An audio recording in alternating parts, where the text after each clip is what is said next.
Stave 5. The End of It. Yes, and the bedpost was his own. The bed was his own. The room was his own. Best and happiest of all, the time before him was his own, to make amends in. "I will live in the past, the present, and the future," Scrooge repeated as he scrambled out of bed. "The spirits of all three shall strive within me.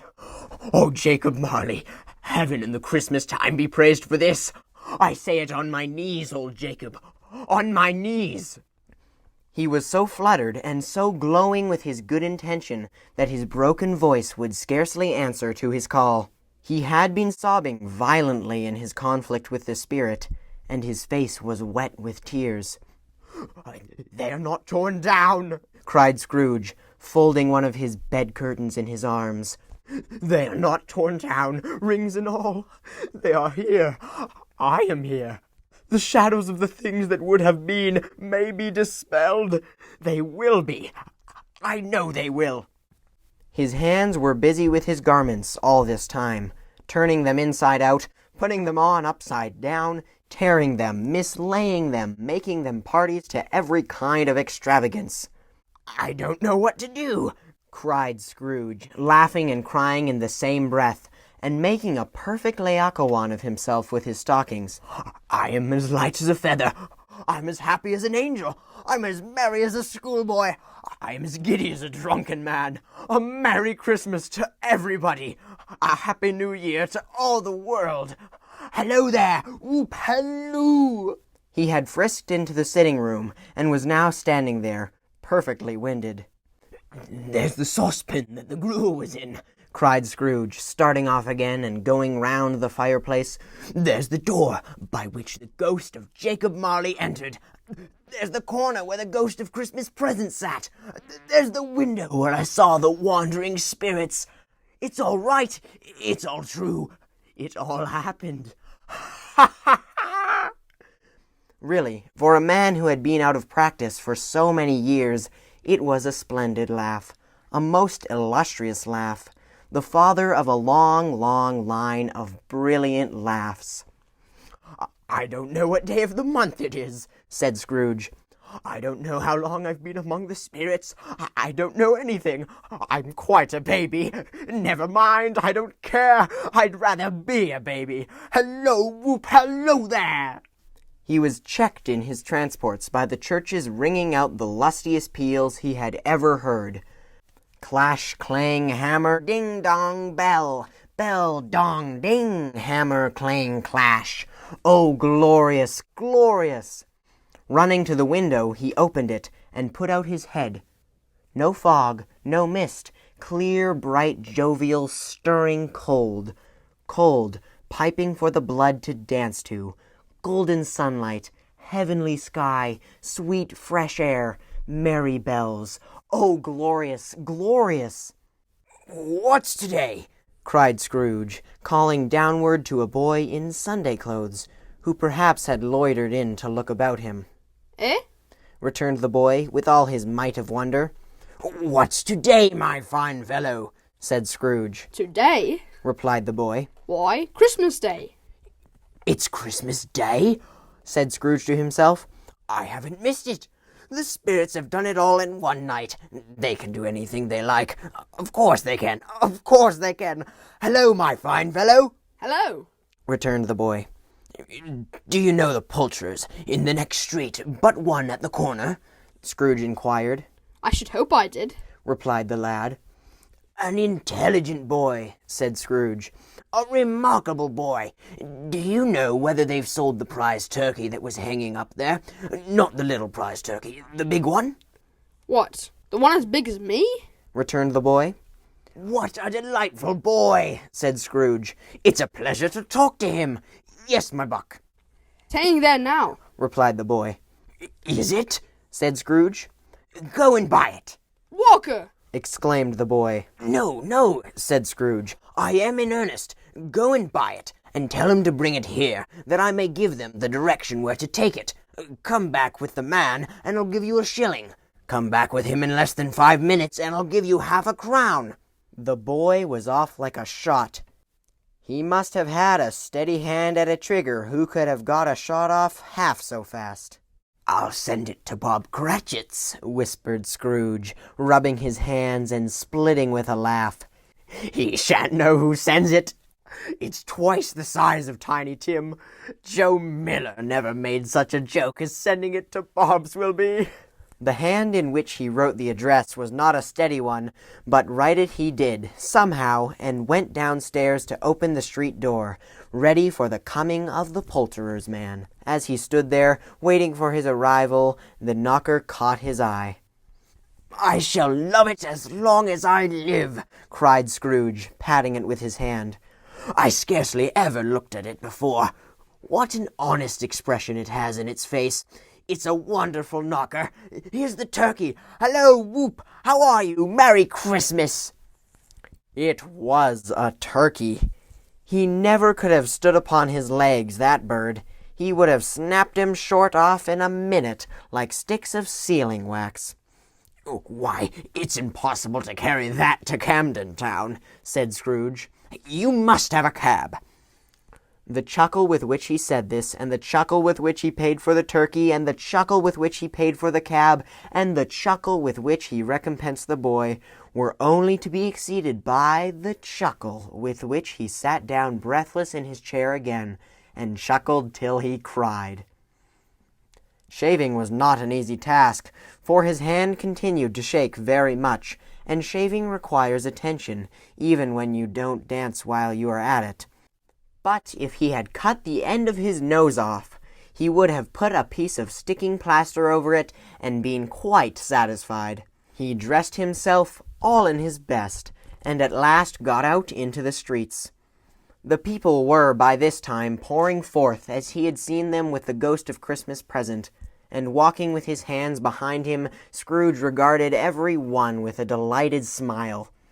He looked so irresistibly pleasant, in a word, that 3 or 4 good-humored fellows said, "Good morning, sir. A Merry Christmas to you."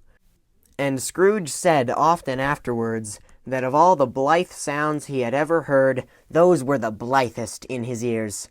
He had not gone far, when coming on towards him he beheld the portly gentleman, who had walked into his counting-house the day before, and said, "Scrooge and Marley's, I believe." It sent a pang across his heart to think how this old gentleman would look upon him when they met, but he knew what path lay straight before him, and he took it. "My dear sir," said Scrooge, quickening his pace and taking the old gentleman by both his hands, "how do you do? I hope you succeeded yesterday.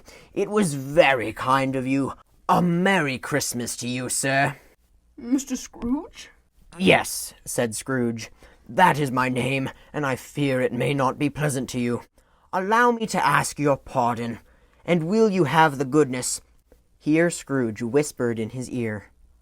"Lord bless me!" cried the gentleman, as if his breath were gone. "My dear Mr. Scrooge, are you serious?" "If you please," said Scrooge. "Not a farthing less. A great many back payments are included in it, I assure you. Will you do me that favor?" "My dear sir," said the other, shaking hands with him. "I don't know what to say to such munafit." "Don't say anything, please," retorted Scrooge. "Come and see me. Will you come and see me?" "I will," cried the old gentleman, and it was clear he meant to do it. "Thank ye," said Scrooge. "I am much obliged to you. Thank you 50 times. Bless you." He went to church, and walked about the streets, and watched the people hurrying to and fro, and patted children on the head, and questioned beggars, and looked down into the kitchens of houses, and up to the windows, and found that everything could yield him pleasure.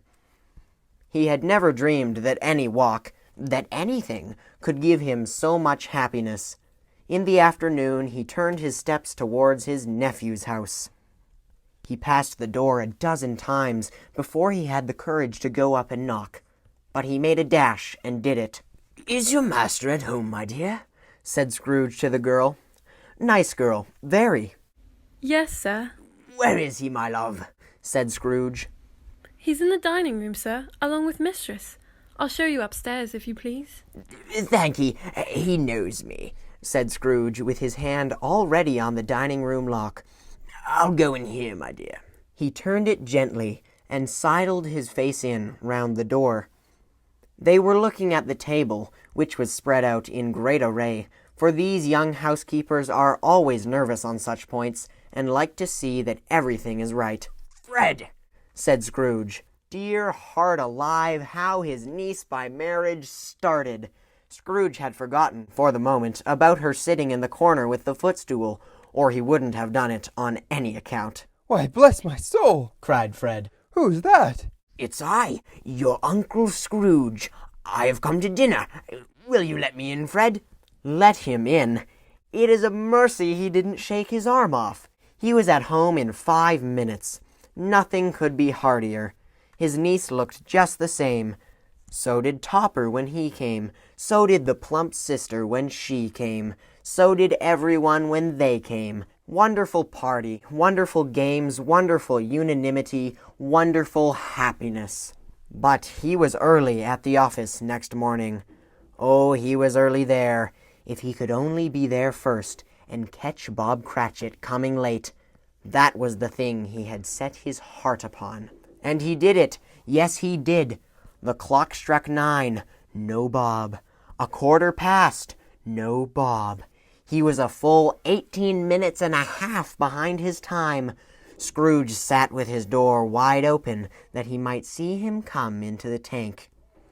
His hat was off before he opened the door, his comforter too. He was on his stool in a jiffy, driving away with his pen as if he were trying to overtake 9 o'clock. "Hello," growled Scrooge, in his accustomed voice, as near as he could feign it. "What do you mean by coming here at this time of day?" I'm very sorry, sir, said Bob. I am behind my time. "You are?" repeated Scrooge. "Yes, I think you are. Step this way, if you please." It's only once a year, sir, pleaded Bob, appearing from the tank. It shall not be repeated. I was making rather merry yesterday, sir. "Now I'll tell you what, my friend," said Scrooge. "I am not going to stand this sort of thing any longer. And therefore," he continued, leaping from his stool and giving Bob such a dig in the waistcoat that he staggered back into the tank again, "and therefore I am about to raise your salary." Bob trembled and got a little nearer to the ruler. He had a momentary idea of knocking Scrooge down with it, holding him, and calling to the people in the court for help and a straight waistcoat. "A Merry Christmas, Bob," said Scrooge, with an earnestness that could not be mistaken, as he clapped him on the back. "A merrier Christmas, Bob, my good fellow, than I have given you for many a year. I'll raise your salary and endeavor to assist your struggling family, and we will discuss your affairs this very afternoon over a Christmas bowl of smoking bishop, Bob. Make up the fires, and buy another coal scuttle before you dot another I, Bob Cratchit." Scrooge was better than his word. He did it all, and infinitely more. And to Tiny Tim, who did not die, he was a second father. He became as good a friend, as good a master, and as good a man as the good old city knew, or any other good old city, town, or borough in the good old world. Some people laughed to see the alternation in him, but he let them laugh, and little heeded them, for he was wise enough to know that nothing ever happened on this globe for good at which some people did not have their fill of laughter in the outset. And knowing that such as these would be blind anyway, he thought it quite as well that they should wrinkle up their eyes in grins, as have the malady in less attractive forms. His own heart laughed, and that was quite enough for him. He had no further intercourse with the spirits, but lived upon the total abstinence principle ever afterwards, and it was always said of him that he knew how to keep Christmas well, if any man alive possessed the knowledge.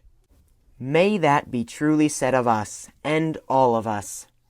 And so, as Tiny Tim observed, God bless us, everyone. The end. Thank you so much for listening to the story of Scrooge from start to finish.